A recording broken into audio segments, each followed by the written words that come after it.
Hello everyone, welcome back to my channel. Today we're doing my April. I truly realize how quickly time moves when I do these videos because I'm like, what do you mean it's already middle of May? Today's May 12th. Like, what do you mean? Anyway, today we're doing my April empties and my low buy update. Well, I actually just checked on it and I didn't buy anything last month, which is crazy. It's my first no buy month I've had in a very long time. Very proud of myself for that. So let's just go through my empties. The low buy update is that I didn't buy anything this month. Okay, we're starting out with a product from Tony Moly. This is the Plum Bum Tightening Peptide Serum. I got this at Ulta Beauty World last year and I think this is okay. I would not purchase it again, and I don't think it actually really did anything. It didn't feel nearly as hydrating as I needed it to be. I felt the same way about some of the bubble products, but it felt really good going on, and then it just turned to kind of like water, and like all the benefits seemed to like disappear.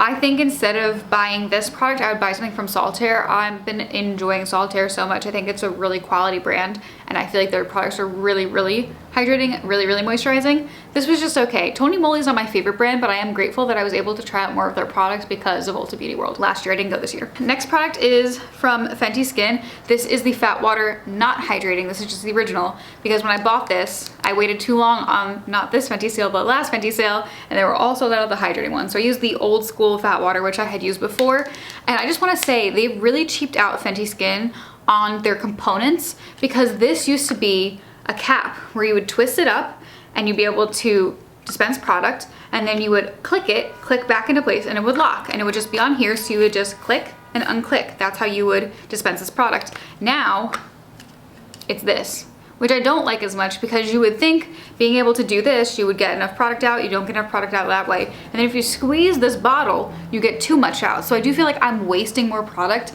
and I do feel like that's intentional. I think brands sometimes change packaging so that you go through things quicker, so you have to buy them quicker. It's been something that Fenty's done this on a few of their items now, and I'm very disappointed in the brand, because I just think like it is telling to see that you will raise the prices on your products and cheap out on components.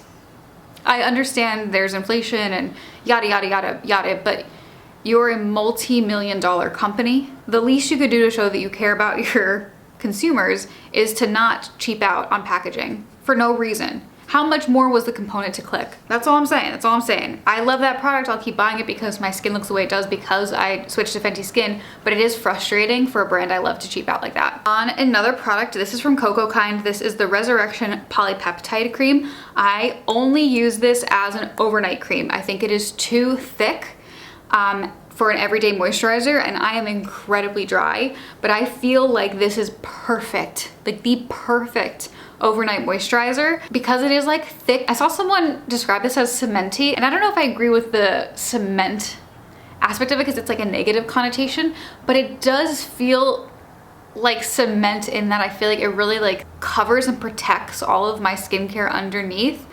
And it does feel like it dries down to have a slight film, but I really enjoy that. And also the color of the product is purple, but then when it dries clear, which is really interesting. I really enjoy it. I think it's incredibly super hydrating. Literally wake up and just like feel so refreshed. I have been loving using this with a new Fenty like mask that you can wear overnight that has like little beads that have oil that pop. Beautiful combination. I've repurchased this, and I actually am using another one right now that I purchased last month, because it really is just like that good. Coco Kind is, I think, the standout brand for me this year. Truly, everything they do is with such intention. You can really tell that they care about the products they're making. I have such conflicting feelings with this empty. This is from Ulta MD. This is the UV Skin Recovery Broad Spectrum Sunscreen SPF 50. I got this at Allure Best of Beauty Live in October, and I feel like I must be using this product wrong, but there's no way I am, because I used this originally with the Coco Kind water cream, and I found that it was pilling. Almost like after it dried down completely, the pilling would start. It would just pill off my face, and I was like, well, maybe I just shouldn't use it with a water cream. So then I was using this Sunsea moisturizer, that could be a mask and could be a regular moisturizer. And so it was more of a cream base, and I was using that, and I would still have such bad pilling with that, even if I would use next to zero product on my face. I've used it on its own and I had less pilling. And then I had 2 of them. So I have this one open now that I'm using, and I'm using it with the Belief water cream, and I'm still getting pilling, but it's less pilling. It's more like if you do this, it like almost flakes off. It's such a weird formula. I don't doubt that it's actually protecting my skin because I haven't had any kind of sun damage to my face and my neck since I started using this. I think it's like the claims of SPF 50, the claims of being really protecting are definitely true, but I just don't understand why this continues to pill on me. And for that reason, I would not purchase this again. And once I finish with the one I'm using, I have gotten other sunscreens to try instead, because I just feel like it can't just be my face. I mean, I've had a lot of problems finding sunscreens that don't pill, but I have found them. Like, if I can wear a Supergoop sunscreen without it pilling, I can find a more affordable sunscreen without it pilling. And not that this is even more affordable. You know what I mean? It's disappointing. Next we have from Bobbi Brown, this is the Hydrating Eye Cream. This little jar was like $63. I got it on 21 Days of Beauty, so it ended up being like much cheaper. But I'm starting to detest I'm starting to detest companies that have like this really cool packaging, but then it doesn't go all the way. Like, it's deceptive packaging. I feel like I'm getting less than I actually should get. For my vitamin enriched face base, you see how this has this like dip here? I can dig into the jar in the dip and pull out product. This doesn't have that. The dip is fake. The dip is fake. There's something about that just feels really like, and unfortunately this is like such a good product. Like, I deal with eczema. I have eczema honestly right now between my fingers. It's really bad. And I have eczema on my eyelids. And I just need something super, super, super, super, super hydrating to combat my eczema. And when I was going through like a flare up that I haven't had in honestly a few months, this was the product that really, really got my skin in shape. So it's really sucky that it's so expensive, and also that I feel some type of way about the packaging. Just be honest with the packaging. It's a hard pill to swallow that I love this so much, because it does look like something I'm gonna look out for a sale and repurchase, because it helped my eyelid eczema so much. Next product I went through, I got at Ulta Beauty World. I don't support this brand anymore. This is the e.l.f. Skin Thirst Burst Drops. Because I don't support this brand, I'm not gonna talk about it. I'm just gonna let you know that I did go through this, because even though I'm boycotting e.l.f., all the products I had from e.l.f. I am going to use up. I went through a scalp serum. I've actually gone through this one quite a few times. I found this at Ulta Beauty World, and I've made this purchase 4 separate times. So because I went to Ulta Beauty World, they have a customer now for life. That's marketing, okay? That's how we should be marketing, person to person marketing. Anyway, this is from, I still don't know how to pronounce this. I'll look it up one day. I'm gonna call it DV Scalp Serum. This is revitalizing and detoxifying. It says it's to improve the appearance of thin hair, nourishes the hair follicles, and detoxifies product buildup. You're supposed to shake this up, and then on the dropper use half of this on your scalp, and then you kind of massage it in. I only use this after I shower, and because I'm trying to conserve product, and I only use it right here and right here where I think my hair is thinning the most. I think I've had thick hair all of my life, but I'm aging naturally, and my hair texture is changing, so it is thinning out a little bit. And these are just the areas where I feel like there's still hair growth, like I'm not balding, but I do think my hair is thinning, and just want to help thicken it a little bit, give it a little bit of help to continue to be my hair. And I think it is working. I do feel a lot more comfortable with this parts of my hair. It also does feel nice to give my scalp a little massage when I do it. Anyway, I went through this and I have another one open, and when this goes on sale, I'll buy it again, because luckily Divi products like always go on sale. I also kind of really want to use the Sacred one, but that one's much, much more expensive, but that's on my list. So maybe after this I'll try that. And then we have 2 mascaras to go through, okay? And I have feelings on both of them, actually. The first is from Lancome. This is the Lash Idole Flutter Extension Mascara. This is an Allure Best of Beauty winner, and I got it at the Allure Best of Beauty live event in October. And okay, the positive things about this product. I love this wand. I'm gonna do the influencer thing. I love this wand. I love how small it is. I love that there are silicone bristles, and there are so many silicone bristles. It really just allows the wand to separate the lashes and really coat the lashes fully. And because of the shortness of the bristles, I really think that that is like a game changer. You're able to really get a lot of length from it. You're really able to like drag it all the way up with the bristles like coating your lash with the amount of product that's necessary. I think this looks beautiful upon application. I think it looks gorgeous upon application, and I'm obsessed with this brush.